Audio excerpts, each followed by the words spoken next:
What began as a regular interview quickly turned into something unforgettable. Within minutes, Obama said things about Trump that few had ever dared to voice, and the response across the country showed that truth still carried weight.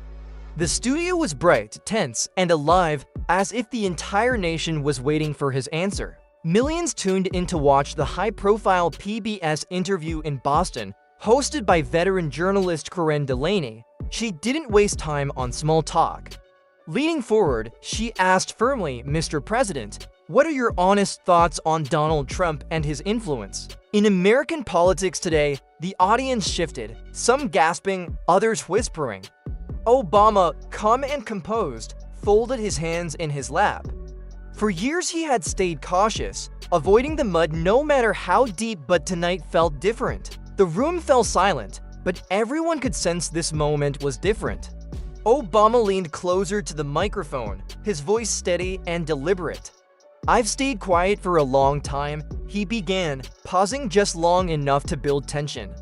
"But the American people deserve to know the truth about Donald Trump, truth that goes beyond politics. I've kept it to myself out of respect for the office, but respect must go both ways." A ripple ran through the crowd.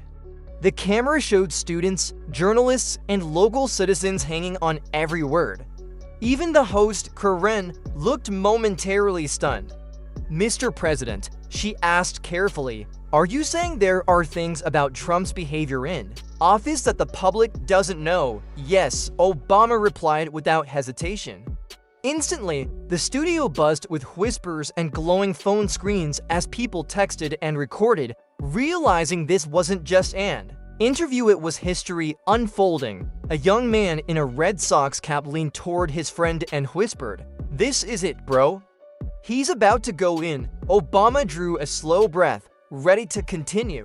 Obama's tone stayed calm, but there was a sharper edge now. Politics can get messy, we all know that.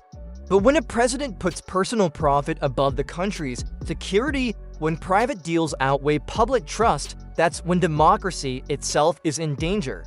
And Donald Trump did exactly that, over and over. The words hit hard. Corinne tried to stay composed, but her hands shifted as she adjusted her glasses. "Can you give an example?" she asked carefully. Obama turned straight to the camera, speaking not just to the studio, but to millions watching at home from Cleveland, Dallas, Phoenix, and Des Moines. "Here's one," he said. "There was a late-night call I was briefed on." In that moment, Trump wasn't acting as America's president, he was acting as a businessman protecting his own brand. "That's all I'll say for now," gasps echoed through the room. A woman in the front row covered her mouth. Stunned, Corinne leaned forward again.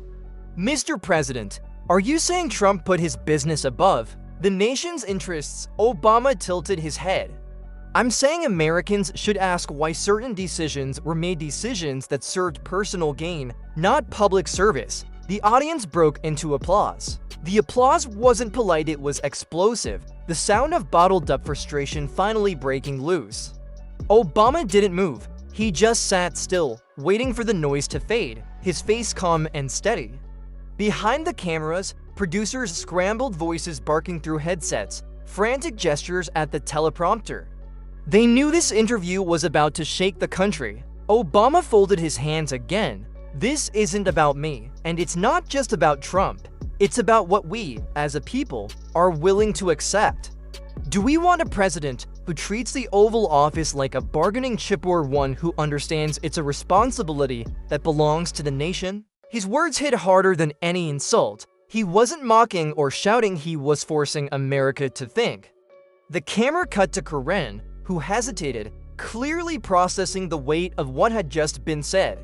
Trying to regain control, she asked, "Mr. President, you've opened the door to something very serious. Are you prepared to go further?" Obama gave a faint smile. "We'll see how much truth the American people are ready for tonight." The audience erupted again, louder than before.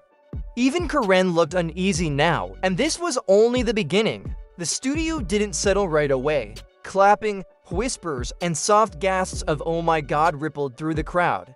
Corinne Delaney tried to steady the moment, her voice quicker than before. Ladies and gentlemen, please let's give President Obama the chance to continue. The noise faded and every eye turned back to him. What stood out wasn't only his words, but the way he carried himself calm, upright, completely composed. It was the opposite of the storm his comments had stirred. Mr. President, Karen said carefully, tension edging her voice, when you say the Oval Office was treated like a bargaining chip, people will want clarity. Can you explain? Obama leaned back slightly, unshaken.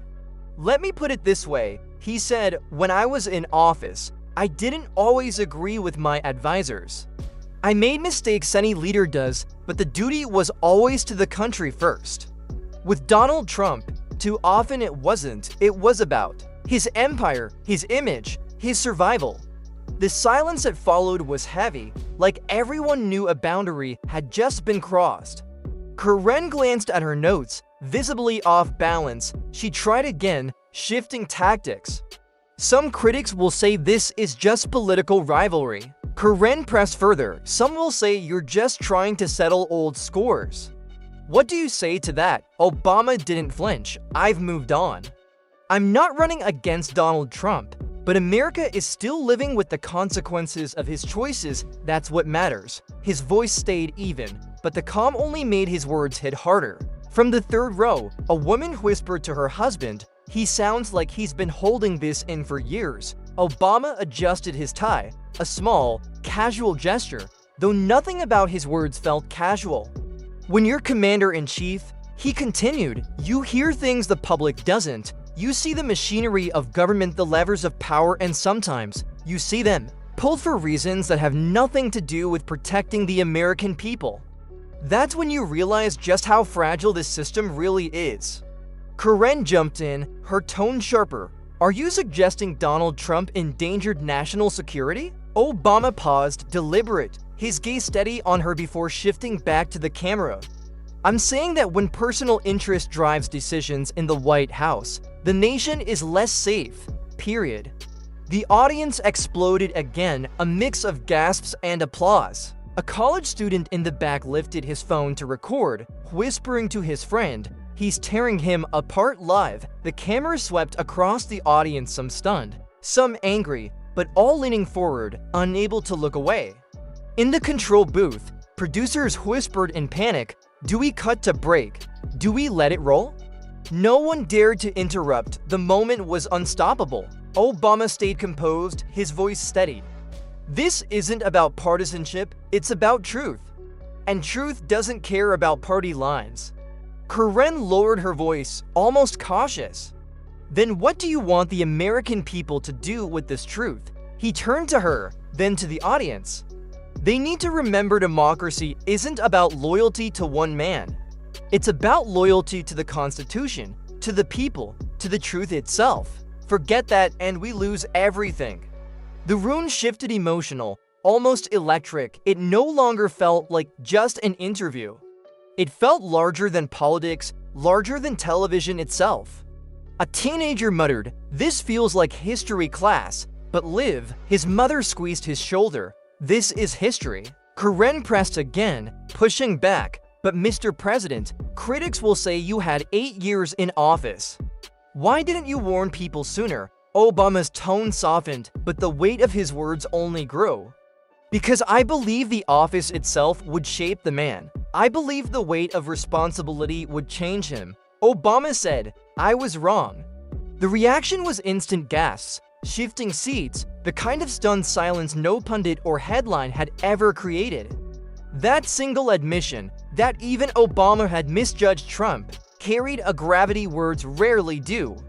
Karen leaned forward, and now, do you think he's changed? Obama shook his head slowly. I think power only made him more desperate. And that's dangerous. Applause erupted again, louder, freer, like a release of frustration building for years in living rooms across the country.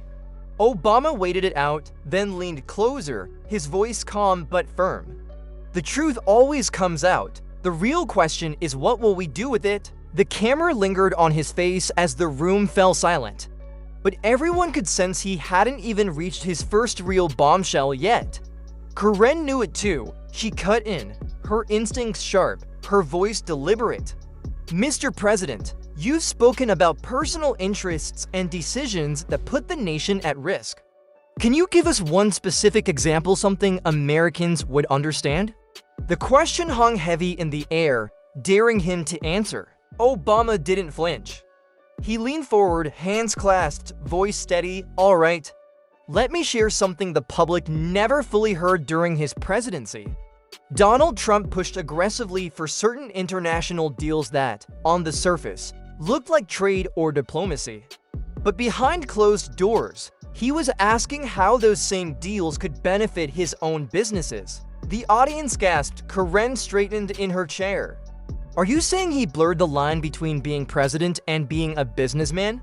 Obama's gaze didn't shift. I'm not saying he blurred the line. I'm saying there was no line. I sat in briefings where staff had to sort out which policies were for the country and which were for Donald Trump. Too often, the two didn't match. The silence was thick, broken only by the hum of cameras. In the front row, a young woman whispered, "Oh my God, he's actually saying it." Karen pressed again, her tone sharper. Can you give a concrete example of this conflict of interest? Obama paused briefly, as if deciding how far to go. Then he said, I'll put it this way, when military assets were being discussed for certain regions, the question wasn't just about security. It was also about where Trump-branded properties were located. That should tell you everything. The reaction was immediate shock, murmurs, outrage. Some clapped in disbelief, others simply shook their heads. Karen's face went pale. Mr. President, are you suggesting that decisions about America's military presence abroad? Karen's question hung in the air. Are you saying U.S. military decisions were influenced by the location of Trump's businesses? Obama looked straight into the camera. I'm not suggesting, I'm saying. The studio erupted, not just applause, but a roar. People half rose from their seats, phones flashing as they rushed to capture the moment. Behind the cameras, producers exchanged frantic gestures, one mouthing, "This is a bombshell." Karen steadied herself. Mr. President, this is an extraordinary claim. Why hasn't the public heard it before? Obama's voice stayed calm because much of it was buried. Reports watered down, advisors silenced. The people who were supposed to protect the office of the presidency ended up protecting the man instead. That's not what the Constitution intended. From the audience, a man muttered loud enough to be heard. This is corruption, straight up corruption. Heads around him nodded. Karen leaned in, her voice tight. If this is true and you're saying it is, what does it mean for the country now? Obama exhaled slowly, his expression heavy. It means America has to decide whether it values truth over convenience.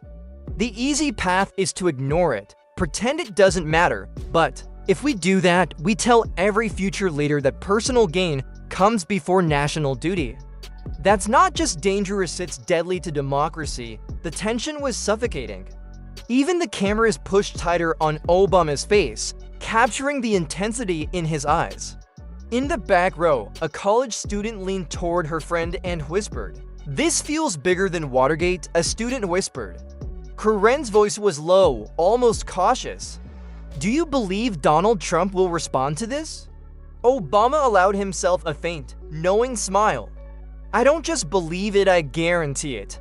And he'll respond the only way he knows how, loudly, angrily, and without ever addressing the truth. That's always been his playbook. The crowd reacted with an easy laughter, some clapping, others nodding in agreement. The air felt charged, as if the interview had crossed from television into a national reckoning. Turning to the camera, Karen admitted, "We are witnessing a moment unlike any in modern political history." President Obama, I think Americans are wondering, are there more secrets you're prepared to share tonight? Obama leaned back, calm as ever. There are. But let's begin with this one. The truth has to come out piece by piece. The weight of it all at once would be too much for people to take in. Applause thundered through the studio, the sound rolling like a wave. Viewers at home could feel it, the shift, the gravity, the sense that history was unfolding in real time. But no one yet realized the real storm hadn't even begun. Because the moment those words left Obama's lips, social media ignited, and outside the studio, the world was already reacting. Across the country in living rooms, kitchens, and crowded bars, viewers grabbed their phones, recording and posting every second. Within minutes, Twitter, Instagram, and TikTok exploded. One of the first viral clips came from a college student in Madison, Wisconsin. She uploaded a shaky video of her TV with the caption, "Obama just said Trump put business over national security. Live. This is insane." In less than 5 minutes, it had 100,000 views. By the end of the night, millions hashtags trended instantly. Hashtag Obama bombshell, hashtag Trump's secrets, hashtag truth on live TV. In a St. Louis diner, factory workers crowded around a small TV at the counter. "Play that back, play that back."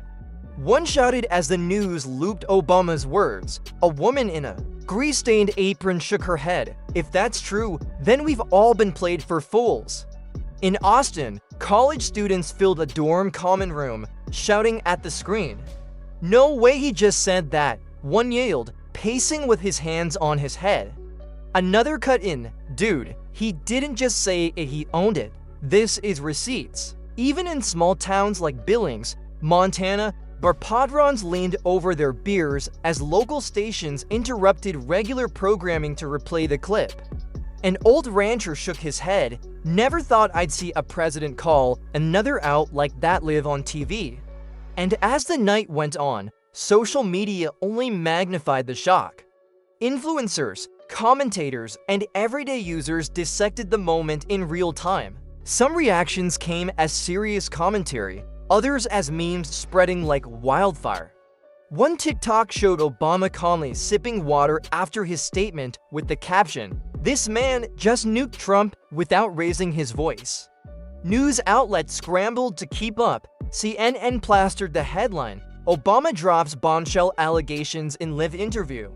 Fox News rushed to frame it as partisan slander with banners. Reading, "Obama targets Trump again." MSNBC leaned into the drama. The night everything changed. For everyday Americans, it wasn't just politics, it felt like vindication. A nurse in Minneapolis tweeted, "I've worked through chaos these past few years, but hearing Obama say what we all suspected, I'm shaking." A teacher in Tucson posted on Facebook, "I hope my students watch this." This is history truth on display without spin. The digital storm was unstoppable. Celebrities joined in. A well-known actor tweeted, "Obama with the mic drop of the decade, calm, surgical, devastating." A famous musician added, "This is the interview people will study 20 years from now." But while social media buzzed, Mar-a-Lago reportedly descended into chaos.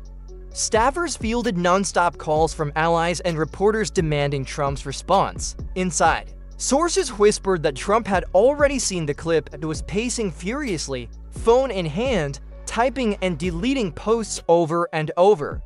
Minutes later, his official account erupted, "Total lies by failed Obama. Disgraceful. I did more for this country than anyone in history."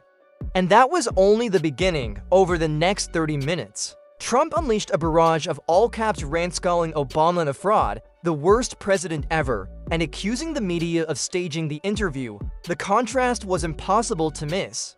Side by side, Obama's calm, steady delivery played against Trump's furious, erratic posts, fueling a narrative that one man was composed while the other was unraveling.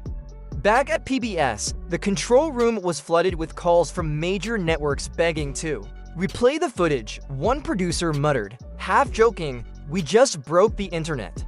Corinne Delaney, still seated across from Obama, had no idea how massive the moment had already become outside those walls. She glanced at the teleprompter, then back at him. "Mr. President," she said, her voice unsteady, "social media is already reacting. Your words are everywhere." Obama offered a faint smile. "That doesn't surprise me. The truth travels fast." The audience chuckled at his understatement, but the energy in the room was electric. Everyone knew this wasn't just one revelation, it was the opening of floodgates. Across America, people stayed glued to their screens, whether in big cities or small towns, whether they supported Trump or despised him. They all knew this was only the beginning. But what truly set the country on fire wasn't just the online reaction. It was Trump's furious response from Mar-a-Lago, a response that pushed the story into overdrive. Inside the chandelier dining room at Mar-a-Lago, the dining room at Mar-a-Lago was supposed to be quiet that night. A fundraiser had ended hours earlier, leaving only a few staffers and Trump himself, but the calm didn't last. One aide later described how Trump sat glued to the television, jaw clenched, remote in one hand, phone in the other as Obama's words replayed on a loop. There was no line. For him, each repetition landed like a blow, winding him tighter.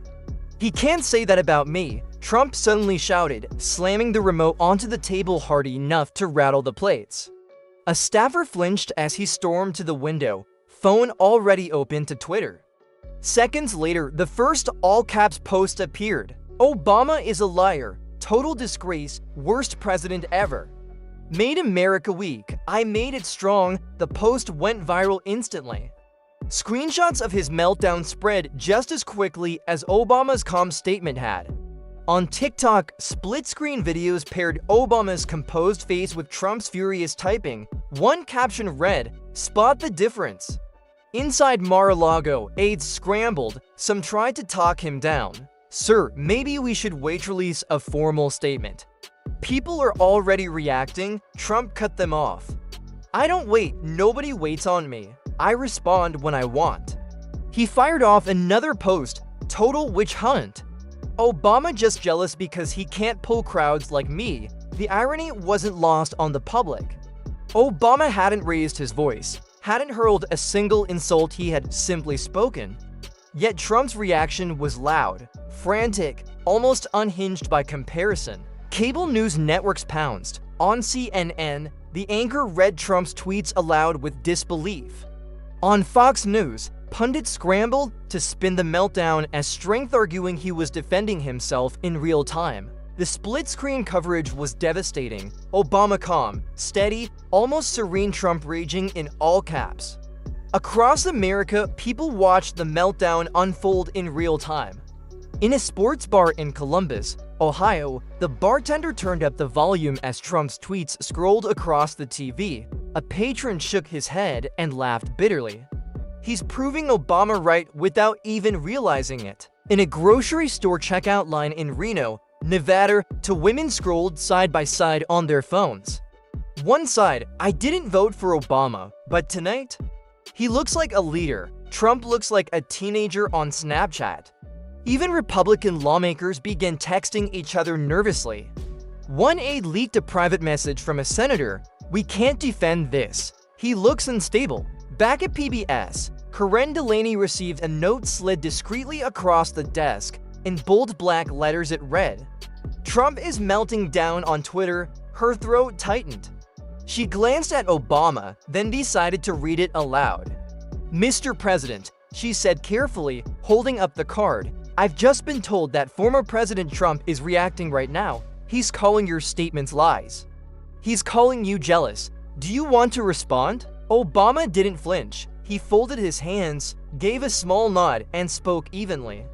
That's his choice. He can shout all he wants. But shouting doesn't change the truth. The audience broke into applause, some even laughing at the quiet jab. Karen leaned forward. "Do you think his response proves your point?" Obama's eyes met hers. His reply was calm, almost surgical. "I think his response speaks for itself." That single line ricocheted across the internet like a thunderclap. Memes flooded in within minutes. Obama's calm face beside Trump's frantic tweets. Captions like "when you play chess" versus "when you flip the board." TikTok loops set Obama's words against dramatic music, while Trump's tweets scrolled past like background noise. The contrast had crystallized into something undeniable, not just a political moment, but a cultural one. At Mar-a-Lago, Trump raged as aides scrambled. "Get me airtime, call Fox, call anyone. I want a camera in front of me tonight." His voice echoed through the halls, loud enough for the kitchen staff to hear. But networks hesitated. Producers debated whether handing him a live platform was responsible. One NBC executive muttered, "Why give him more fuel? He's already burning himself." By midnight, Trump had posted nearly 30 furious rants, each one angrier and less coherent than the last. Online, every post was dissected, mocked, and placed side by side with Obama's calm delivery. The narrative was writing itself, and, for once, Trump wasn't in control. Back at PBS, Karen Delaney leaned in for one last question before the break. "Mr. President, you've made serious claims tonight, things no one expected. Do you believe the American people are ready for more?" Obama leaned back, unshaken. "The people deserve more," he said. "And I intend to give it to them." The audience erupted, some cheering, some rising to their feet. The interview no longer felt like an interview, it felt like a reckoning. When the cameras returned from commercial break, the atmosphere in the Boston studio had shifted. The crowd wasn't just listening anymore, they were bracing. Every face was locked on Obama, waiting for what he would reveal next. Karen Delaney shuffled her notes, though she already knew the script was useless. "Mr. President," she began carefully, "before the break you said the American people deserve more. What did you mean by that?" Obama straightened in his chair, steady and unhurried. Every pause felt deliberate, every word measured. "I meant exactly that," he said. "There are more truths people need to hear. And some of them, frankly, are harder to process than what I've already shared." A ripple ran through the audience, phones lifted again.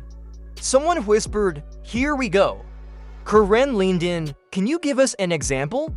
Obama's eyes moved from her to the audience, then finally into the camera. "There were times during Trump's presidency," he said, "when the security of classified information was compromised not by accident, but by recklessness." Gasps broke out. Karen blinked. "Are you suggesting he mishandled classified intelligence?" Obama's voice dropped, grave now. "I'm saying he treated it casually, like gossip." Briefings meant only for the highest levels of government somehow found their way into conversations with people who had no business hearing them.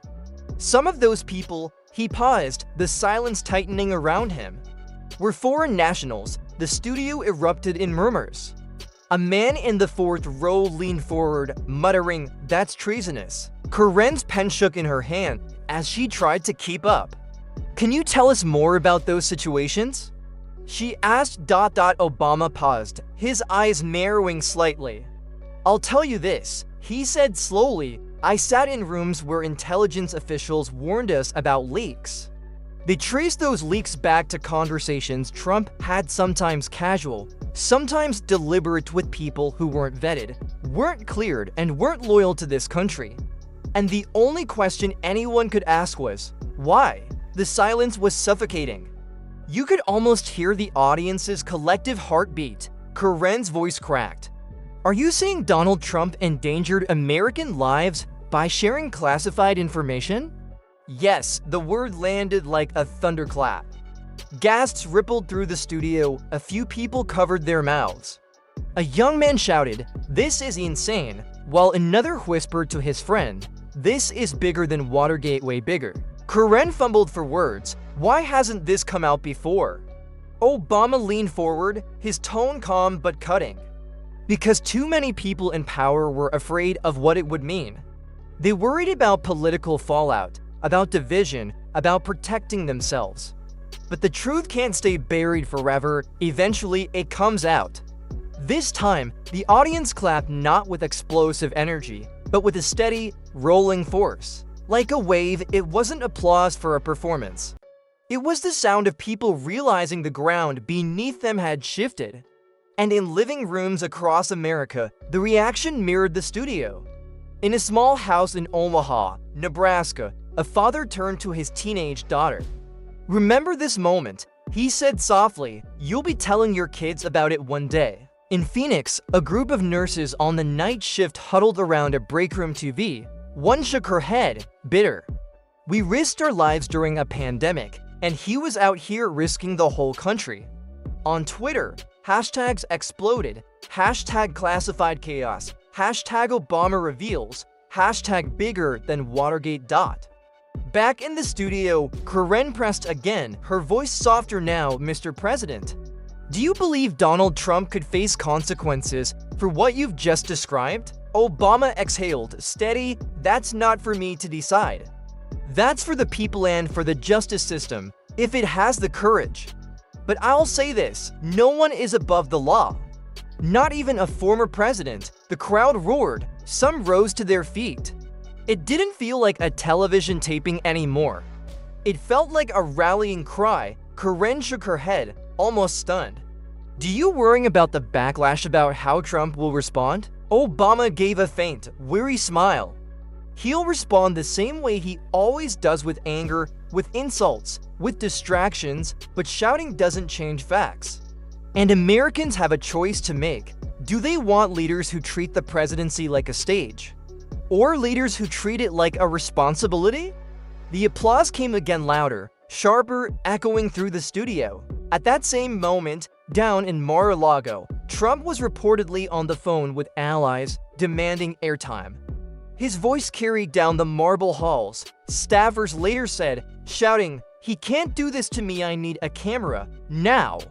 But while Trump's fury rattled through the compound, Obama's calm delivery was carrying across the nation, clipped into feeds, replayed on TVS, shared in living rooms. The contrast was undeniable. Like a steady drumbeat of truth, it spread, not measured in applause or hashtags, but in conversations at diners, classrooms, and barbershops. By morning, the country didn't feel the same. News networks replayed Obama's words on loop, panel after panel dissecting every phrase. But what really mattered wasn't what the experts were saying. It was how ordinary Americans were reacting. In Toledo, Ohio, at a diner off the highway, the breakfast rush turned into an impromptu debate. A waitress froze mid-step with a pot of coffee in her hand as the TV above the counter replayed Obama's voice. I'm saying he treated it casually. Like gossip, a truck driver slammed his mug on the counter. If that's true, our troops were put at risk. That's not politics, that's betrayal. A retired teacher at the next booth nodded slowly. We've had presidents I didn't agree with, but I've never worried one would hand out secrets like candy. In Los Angeles, outside a college library, students clustered around glowing screens. One young woman scrolled through TikTok, showing her friend a split-screen video, Obama calm on one side, Trump's frantic all-caps tweets flashing on the other. The caption read, "Calm versus chaos, who do you trust?" The video had 6 million views in under 12 hours. Her friend shook his head. This is the first time I feel like people my age are actually paying attention. Across the Midwest, barbershops turned into political forums. Clippers buzzed, scissors snipped, but the talk wasn't about sports, it was about national security, loyalty, betrayal. A barber in Indiana looked at his customers in the mirror and said, "If this is true, then history just turned a corner last night." And for the first time in years, America seemed to be having the same conversation, different accents, different towns, but the same uneasy question: what if the truth really is bigger than politics? In Sioux Falls, South Dakota, the hum of clippers was drowned out by a heated exchange between two customers. "I don't care what Obama says, Trump's still my guy," one man barked, gripping the armrest of the chair. But the barber, a man in his 60s, shook his head while trimming the man's hair. "You're missing the point. This isn't about who you like. It's about whether you can trust someone with the keys to the kingdom." Secrets aren't poker chips. Even schools weren't untouched. In a high school classroom in Salt Lake City, a history teacher paused the clip mid-sentence and turned to her students. "What do you think this means for democracy?" she asked. A student in the back raised his hand. "It means the truth always comes out, even if it takes years. And it means people in power shouldn't think they're untouchable." The teacher nodded slowly, her eyes heavy. "That's the lesson here." Meanwhile, social media magnified the conversation. Facebook feeds turned into battlegrounds between relatives. Twitter Spaces hosted late-night debates with tens of thousands listening in. TikTok stitched together reactions from soldiers, lawyers, even pastors. One video rose above the noise. A Marine veteran in Kansas said he's speaking directly into his phone. "I served overseas, and if Obama's right of classified info has leaked to people who shouldn't have had it, then Trump put me and my brothers in danger." That's not left or right, that's life and death. The clip hit millions of views within hours, sparking a flood of comments. Finally, someone saying what we all feel: this is bigger than politics. By the end of the day, the lines between kitchen table talk, classroom debate, and national crisis had blurred. The story wasn't just being covered, it was being lived, in real time, by a country that suddenly realized the stakes were higher than anyone wanted to admit. Even the financial world reacted. Market analysts warned that Obama's words could rattle international confidence. A Dallas news anchor summed it up plainly: "This fallout isn't just political, it could reshape how allies view the United States." But the most telling responses weren't on cable news. They came around kitchen tables, in lunchrooms, over backyard fences.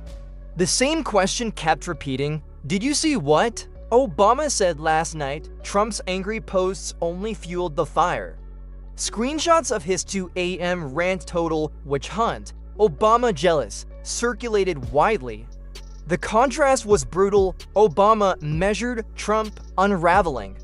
At a Starbucks in Portland, a young mother scrolled through her phone and sighed. "I don't even like politics," she told the barista, "but this feels like common sense." One man's calm, the other's throwing tantrums. "Who do you think looks credible?" The barista smirked while pulling a shot. Not the one with 30 tweets before breakfast. It wasn't just liberals talking. In Tulsa, Oklahoma, a lifelong conservative admitted to a friend over lunch, "I still don't like Obama's policies." But last night, he looked like a statesman. Trump looked desperate. That hesitation, conflicted, reluctant, but real, was echoed across the country. For the first time in years, the conversation wasn't just about loyalty to a man. It was about responsibility to the truth. Even Obama seemed to sense the shift. The next day, cameras caught him in a Cambridge bookstore. A woman approached, clasped his hand, and whispered, "Thank you. Thank you for saying it out loud." The clip went viral, adding to the sense that something historic was unfolding. The response from ordinary people mattered more than pundits or headlines. This wasn't political theater anymore. It was raw, spreading faster than anyone could contain. But while the nation processed Obama's revelations, Trump wasn't calming down. He was preparing to escalate. If Americans thought his late-night tirade was the peak of his fury, they were wrong. By the following afternoon, Mar-a-Lago had turned into a war room. Phones rang nonstop. Advisors shuffled in and out of the gold-trimmed dining hall, dropping stacks of printouts, headlines, trending hashtags, television ratings. Every column, every chart showed the same thing: Obama was dominating. At the head of the long table sat Trump, red tie draped over his shoulder, face flushed with rage. He slapped the table, barking orders: "Get Fox on the phone, get Newsmax. I want every camera, every mic, now." By evening, the Tampa radio interview was everywhere. Cable networks replayed it side by side with Obama's steady voice from the night before.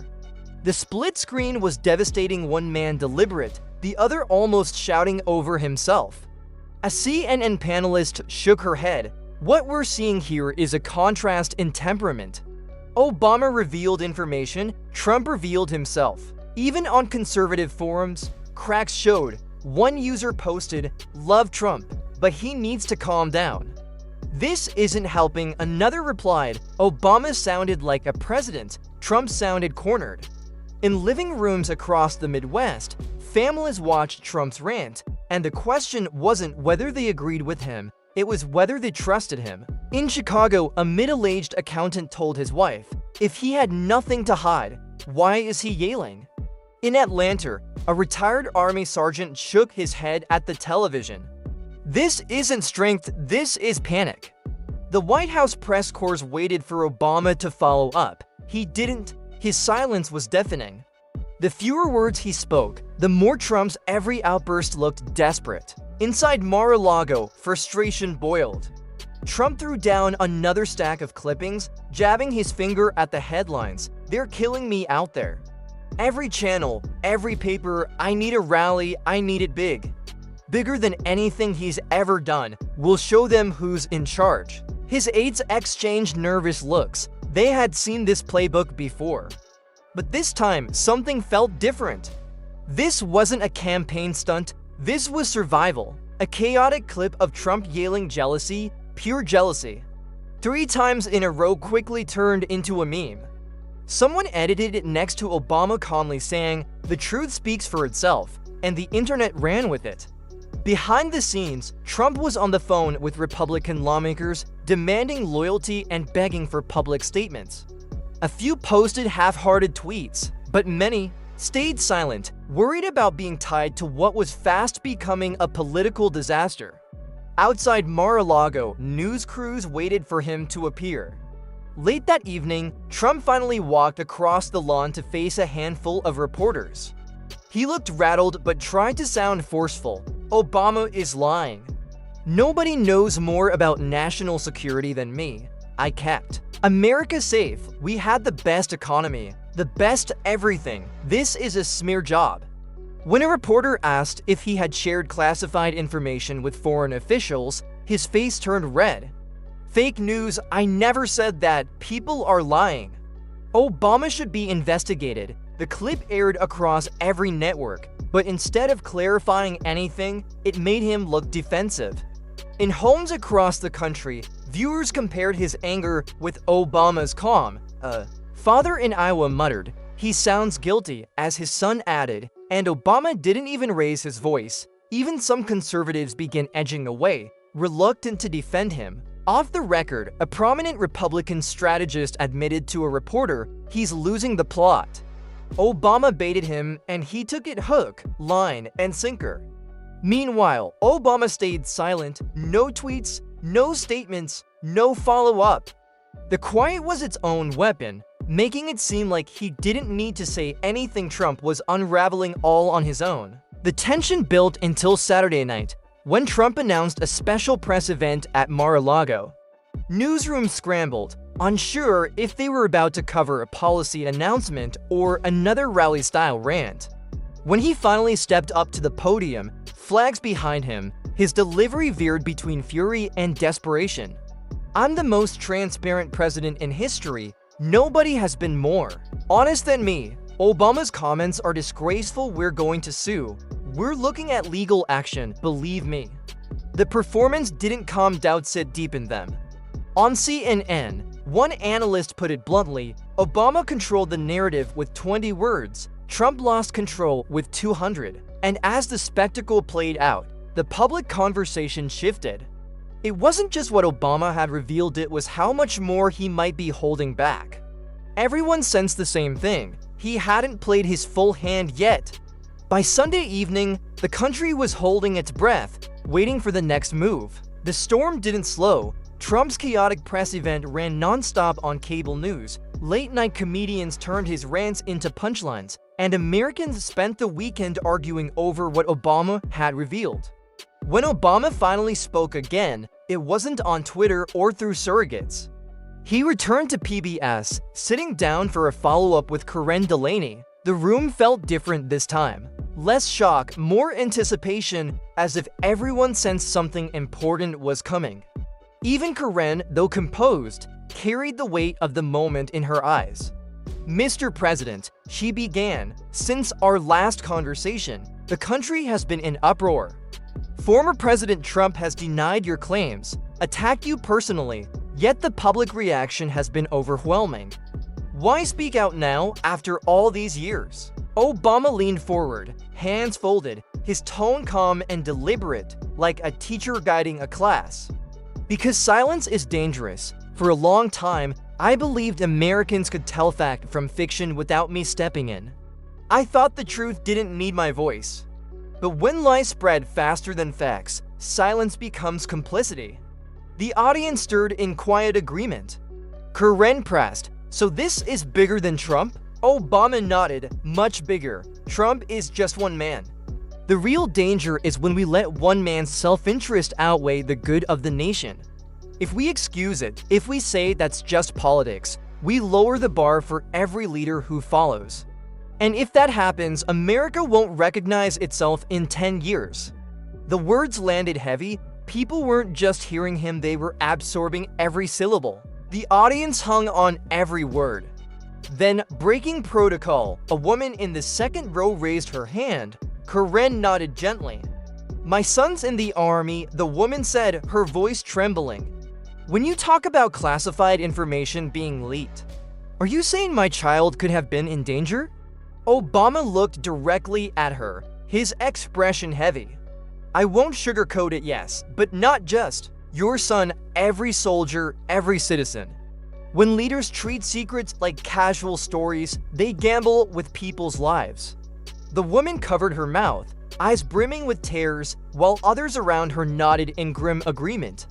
Karen, now speaking softly, asked, "What do you say to Americans who feel hopeless hearing this?" Obama's reply was calm but unwavering. "Hope doesn't come from ignoring problems. It comes from facing them and choosing to be better. America has endured wars, depressions, and deep divisions before. We survived because ordinary people held leaders accountable." Applause broke out, not roaring, but steady like a heartbeat. Obama pressed on, his words carrying the cadence of a sermon. "Democracy isn't fragile because of one bad leader. It's fragile when citizens stop caring, when they give up, when they trade truth for convenience. That's the real danger, and that's the choice in front of us now." The camera tightened on his face, capturing the weight in his eyes. Karen asked, "Do you think Donald Trump understands that choice?" Obama gave a faint, sad smile. "Donald Trump understands only one choice. What benefits him? That's the truth. But this isn't about him anymore, it's about us." The audience erupted in applause, louder this time, urgent. Across the country, people felt the words land. In Charlotte, a grandmother leaned toward her granddaughter and whispered, "That's what leadership looks like." In Phoenix, a group of college students sat in silence until one finally said, "That's the first time politics has ever made sense to me." Obama closed with a message that would echo for days. "We don't fix our country by shouting louder. We fix it by listening harder. We don't move forward by clinging to lies. We move forward by facing the truth even when it's uncomfortable. That's the only way democracy survives." The studio went still. Then applause rose like a wave, not for performance, but for gratitude. People stood, clapping because they needed to. Karen's voice cracked as she ended the program. "Mr. President, thank you." Obama leaned back, calm again, as if the storm outside couldn't touch him. But while his words inspired millions, the story wasn't finished.